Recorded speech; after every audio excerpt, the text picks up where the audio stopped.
Remue ménage. Remue ménage.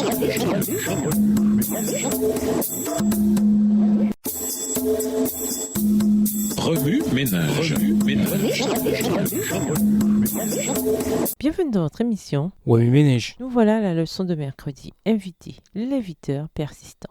Jésus ne nous abandonne jamais. Dans sa parabole du grand repas, Luc 14, verset 15 à 24, Jésus dépeint l'hôte qui envoie des invitations pour assister à sa fête planifiée avec soin. Les invités ont renvoyé leur déclinaison avec des excuses, trop occupés au travail, à la maison, etc. L'hôte n'a jamais renoncé. Il n'a cessé d'allonger sa liste d'invités et d'envoyer des invitations jusqu'à ce que la salle du banquet soit enfin remplie. Jésus a ainsi révélé la douleur qu'il ressent lorsque son invitation quotidienne à demeurer en lui et finalement à recevoir l'héritage éternel qu'il a préparé pour nous est rejetée. Son anticipation de partager l'éternité avec nous était la joie qui lui était réservée alors qu'il était suspendu à la croix, torturé dans son corps et son esprit. Hébreux 12, verset 2. La parabole décrit également son engagement à continuer d'étendre son invitation jusqu'à ce que tout le monde ait pris une décision finale. Dans une autre parabole, Ésaïe 5, les versets 1 à 6, Jésus a comparé son peuple à une vigne qui, bien que plantée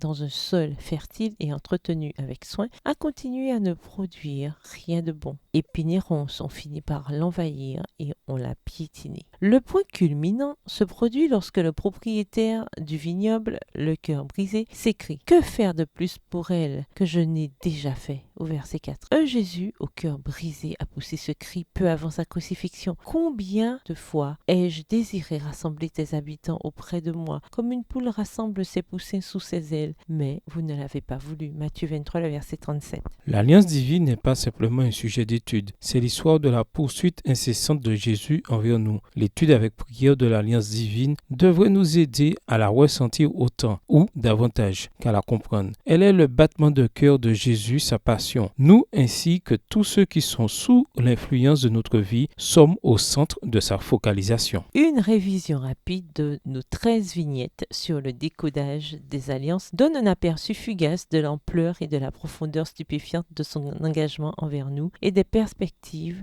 de notre avenir éternel avec lui sur la terre rendue nouvelle. Les leçons sont désignées par des chiffres. Première leçon. Notre situation que nous n'avons pas voulu dans ce monde de péché a été une préoccupation majeure de l'alliance divine éternelle depuis l'éternité passée. Leçons 2 et 3. Les 4 promesses globales de la nouvelle alliance nous assurent que toutes les dispositions ont été prises pour assurer notre salut éternel. Leçon 4. Les avantages globaux de son alliance de grâce sont explicitement énoncés dans l'évangile de Moïse. Leçons 5 à 10. La réception des bienfaits de l'alliance dépend de notre réponse individuelle et non du moment où nous sommes nés. Dieu a donné une définition claire de l'expérience de l'ancienne alliance entraînant la mort, par opposition à l'expérience de la nouvelle alliance entraînant la vie éternelle, de sorte qu'il ne peut y avoir aucun doute quant au choix que nous faisons. Leçon 11. Jésus a ratifié son engagement éternel envers nous par son sang qui garantit l'alliance éternelle. Leçon 12. Il nous assure que lorsque nous sommes imprégnés de son esprit, c'est-à-dire que nous demeurons en lui, toutes les difficultés et les occasions qui nous atteignent sont d'abord passées par lui et ont un but. Leçon 13. Si nous acceptons quotidiennement son invitation, demeurez en moi, nous serons autant en sécurité que si nous étions déjà dans le royaume. Notre vie continuera à porter du fruit pour lui jusqu'à la fin, même à titre posthume par l'héritage que nous laissons, de même que dans l'éternité. Remue-ménage. Où voyez-vous Jésus dans Jean 15, versets 1 à 17? Comment allez-vous répondre à l'invitation de Jésus? Comment pouvez-vous en faire une affaire quotidienne? Que vous dit Jésus par ces textes? En quoi voyez-vous Jésus différemment ou le voyez-vous de nouveau? Comment réagissez-vous en voyant Jésus de cette manière? Au revoir. Et à demain si Dieu veut.